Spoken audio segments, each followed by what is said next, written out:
Finally, you have escaped the ogre's cave and are running for your life. As you leave the cavern, dread sets in as you realize it is night and the partial moon above is just casting shadows into an already dark space.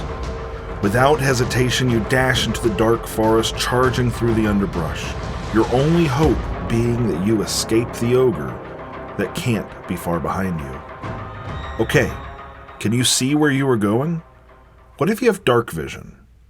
We will answer these questions and more in today's episode.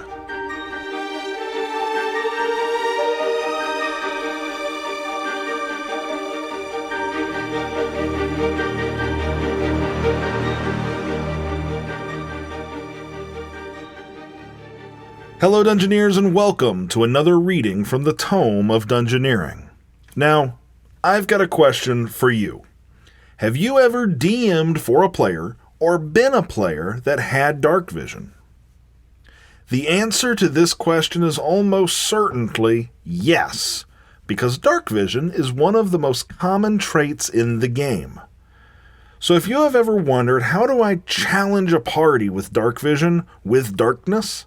Then this episode is for you. Today we are going to shine a light onto that which is obscured. Let's go. So what do dim light and a layer of moderate fog have in common? Well, they make it harder to see, obviously, but for the purposes of Dungeons & Dragons, they both impose a specific penalty on players. Did you know that the same condition is applied to a character whether they are outside at night with a full moon overhead or swimming through a seemingly clear body of water? Well, it's true. This is because vision has nothing to do with the penalty being imposed. That penalty comes from obscurity. In 5th edition Dungeons & Dragons, we've got two types of obscurity to work with. The first type is lightly obscured. That's stuff like dim light, fog, or moderate foliage. So when you are holding a torch in an otherwise dark room and you are straining to see what is lurking at the edge of your torch's bright light, you are experiencing the disadvantage caused by your surroundings being lightly obscured. Whenever you or your players are impacted by a situation that is lightly obscured, there is only one penalty provided to us by the rules. Any attempt to perceive with sight will be rolled with disadvantage. That's it. The second of our two types of obscurity is heavily obscured. Let's go back in time to the very beginning of this episode. You're running away from an ogre and it's dark out. The moon is probably only occasionally shining through the trees, but is mostly just shadow. And while you run, you're getting hit in the face with the underbrush and spider webs, while beads of sweat form on your brow. This is the definition of heavy obscurity. Again, the handbook provides us with only a few examples. They tell us darkness, opaque fog, and dense foliage count as heavy obscurity. When you find yourself in these sorts of environments, the penalties given are far greater than even the normal penalty of disadvantage. You are given the blinded condition. This means you immediately fail ability checks that rely on sight, and attacks against you have advantage on their dice rolls, while your attacks have disadvantage on their dice rolls. Okay, that is the primer. Those are the rules without any sight enhancements. Now let's take a look at how vision actually comes into play. You and your party are traveling on a cloudless night through an open field many miles from the nearest tavern or reprieve. Overhead, a partial moon casts a soft bluish light onto the land. This certainly isn't bright light, so would you call this dim light or darkness? It really could be either. This is where the vagueness of the rules gives you and your table the opportunity to be flexible. The player's handbook tells us that the soft light of twilight and dawn, as well as a particularly brilliant full moon, all might bathe the land in dim light. It's interesting to me that it says a particularly brilliant full moon. It doesn't mention a brilliant half moon or even a somewhat underwhelming full moon. It should be particularly brilliant. To me, that means anything less than that is darkness. I think it would be fair to say that if it was a particularly brilliant full moon, but you were in a forest, that would also very likely be total darkness, because it's just shadows being cast into an environment that was already dim at best. So how can players overcome these blinded conditions or dim environments? The game offers us 3 types of vision outside of standard vision. The first is the, of course, oh so common Darkvision, which is the one that will get the most of my attention today. The second is Blind Sight, which comes in a few different flavors for the monsters of the world.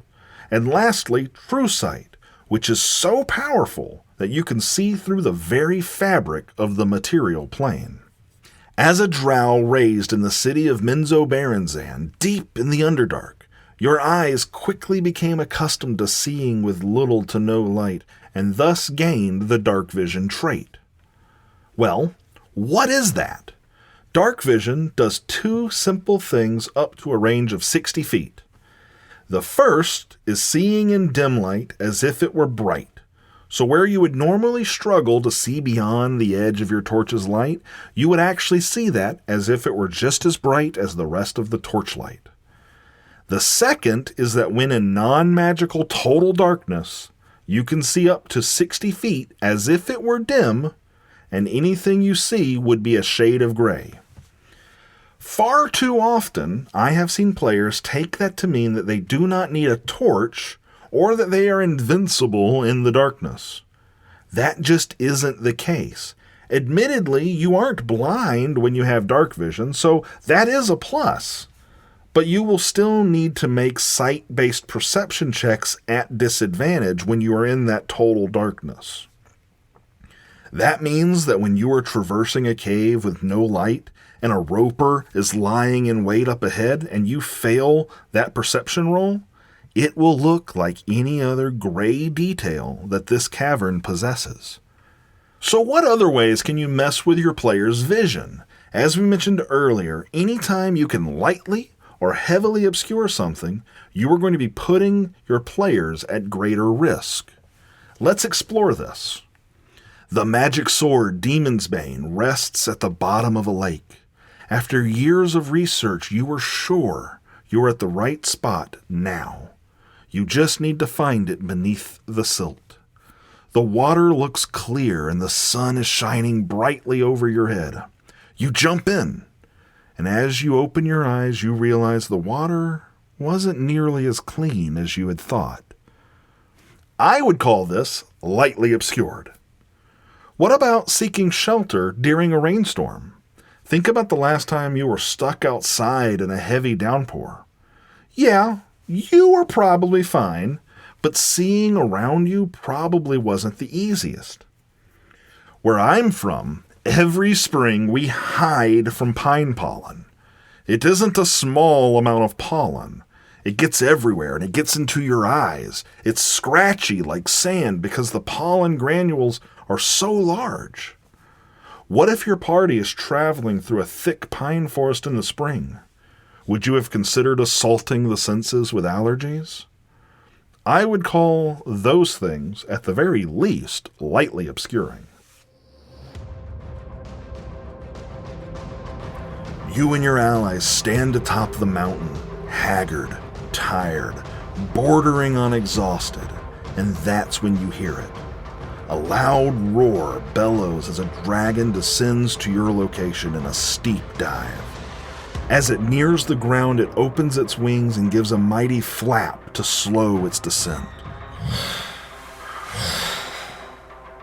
Air rushes towards the ground with each beating of the dragon's mighty wings, each time kicking up a torrent of dirt, rocks, sand, and debris. All right, I need everyone to make a Constitution saving throw against being blinded by the debris for 1 round. Oh, and also, Roll initiative.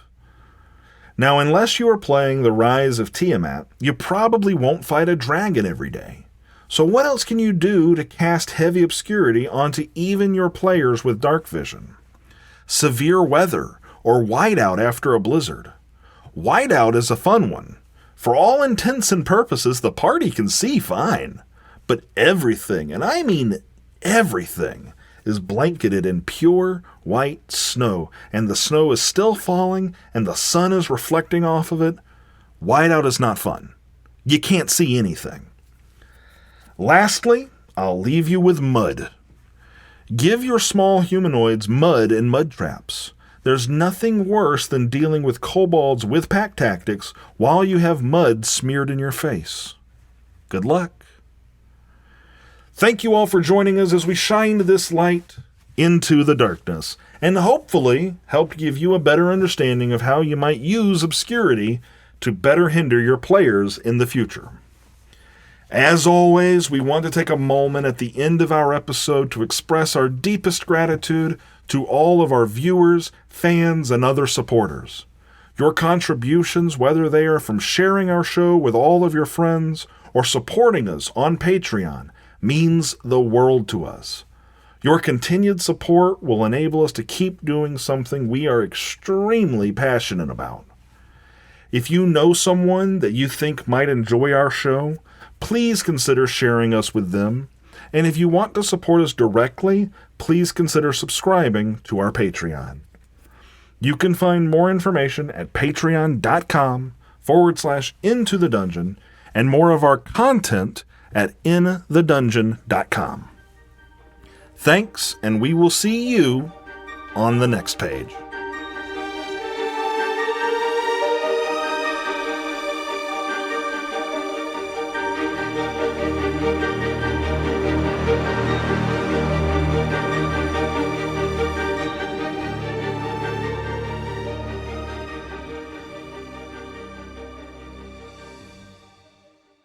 Hey, it's an owl bear.